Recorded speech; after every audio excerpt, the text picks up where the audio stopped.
सुमन एक छोटे से गांव में रहने वाली साधारण लड़की थी। उसका जीवन अपने परिवार और दोस्तों के साथ हंसी खुशी बीत रहा था।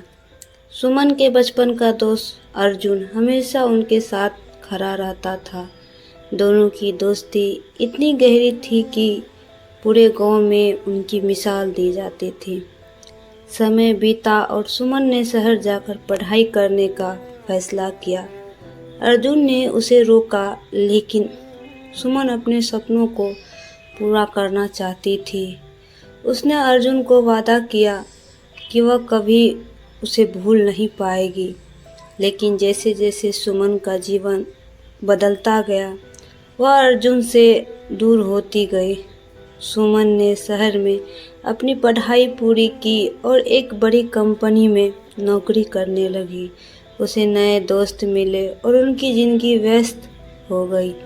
अर्जुन ने कई बार उससे संपर्क करने की कोशिश की, लेकिन सुमन के पास उसके लिए समय नहीं था। एक दिन सुमन को अर्जुन का एक पत्र मिला। उसमें लिखा था, सुमन, मुझे नहीं पता कि हम फिर कभी मिलेंगे या नहीं, लेकिन तुमने मुझे जीना सिखाया।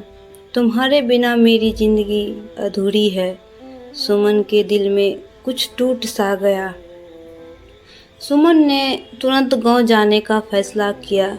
जब वह गांव पहुंची तो उसने सुना कि अर्जुन बहुत बीमार है। वह अस्पताल भागी और देखा कि अर्जुन बिस्तर पर लेटा हुआ है। उसकी हालत बहुत खराब थी। सुमन ने अर्जुन का हाथ पकड़ा और कहा, मुझे माफ़ कर दो, मैं तुम्हारे बिना अपनी ज़िंदगी की खुशी नहीं देख सकती। तुम मेरे सबसे अच्छे दोस्त हो। अर्जुन की आंखों में आंसू आ गए। उसने कहा, तुम्हारा लौट आना ही मेरे लिए सबसे बड़ी खुशी है। अर्जुन की हालत धीरे धीरे सुधरने लगी और सुमन ने फैसला किया कि अब वह अर्जुन से दूर नहीं जाएगी। उन्होंने साथ में अपनी अधूरी कहानियों को पूरा करने का वादा किया।